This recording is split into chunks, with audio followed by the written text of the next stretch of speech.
Welcome to This Explainer. Today, we're jumping straight into a quiet but absolutely massive shift that is completely rewiring Pacific security architecture. We're going to put on our defense expert lenses and deconstruct a fascinating alliance that's forming right before our eyes, one that literally has the potential to fundamentally change the global balance of power. Okay, let's dive into this. $1.1 trillion. That staggering, almost incomprehensible number is the combined annual military spending of the four nations we're analyzing today: the United States, Japan, India, and Australia. When you see a figure like that, it instantly grounds this bloc. This isn't just some diplomatic talking shop. It's a global security titan. We are talking about serious, heavy metal geopolitical weight. Here's our roadmap for today. We'll start with the Pacific NATO question. Second, Japan's role as the strategic architect.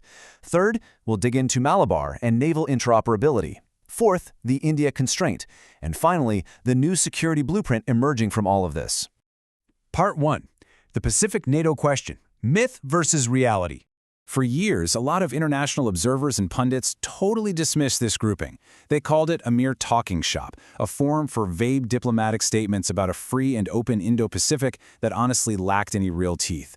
But you just have to look at these strategic heavyweights making up the Quadrilateral Security Dialogue, or the Quad as we call it. We're talking about four major democracies spanning 2 oceans and 3 continents, representing an astonishing $40 trillion in combined GDP. But they aren't just bound together by economics. As we transition from myth to reality here, they are coalescing around a shared strategic purpose. Now, while it's rarely stated out loud in formal documents, the underlying goal that everyone in defense circles understands is creating a coordinated response to contain China's growing assertiveness in the region. Moving to Part 2, Japan's strategic architecture, building the blueprint. While the U.S. obviously gets a lot of the spotlight in global security, Japan has actually been the primary architect here. They are the ones aggressively pushing for military coordination. Let's walk through this timeline together because it highlights an absolute masterclass in strategic patience by Japan. Back in 2007, Japanese Prime Minister Shinzo Abe first proposed this dialogue, and it failed. China protested, Australia withdrew, and India was incredibly cautious. But Abe didn't just give up. Fast forward a decade to 2017, and the strategic environment had totally shifted. You had island building in the South China Sea, rapid military modernizations. The calculus changed. So the Quad reconvenes. By 2021, they're holding their first leader-level summit. In 2022, they launch a massive satellite-based system to track vessel movements across the entire Pacific.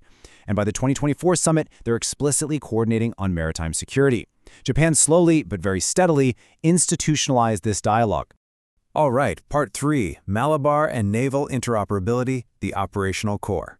This is where the quiet diplomacy stops and the high-energy military reality begins.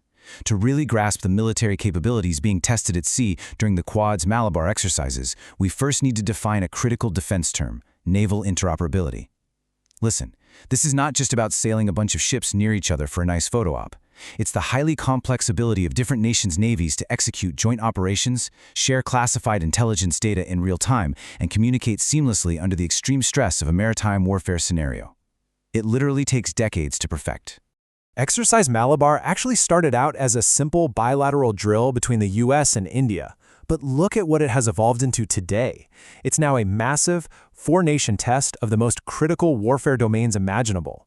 They're running complex anti-submarine warfare, actively hunting and tracking underwater threats.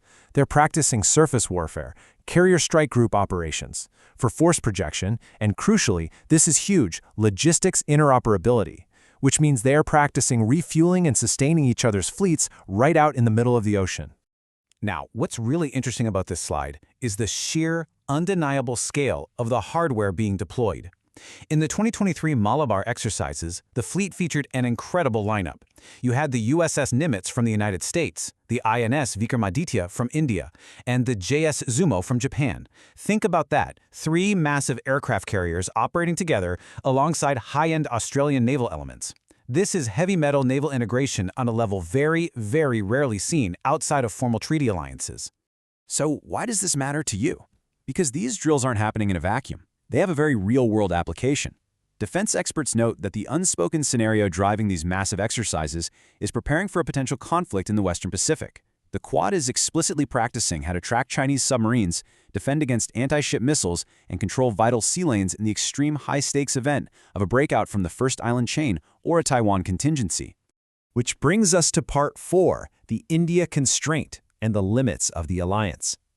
As formidable as the Quad looks on the water, a formal, legally binding mutual defense pact is currently completely off the table. So, the crucial point here is this deeply ingrained foreign policy concept, strategic autonomy. This is India's post-colonial stance.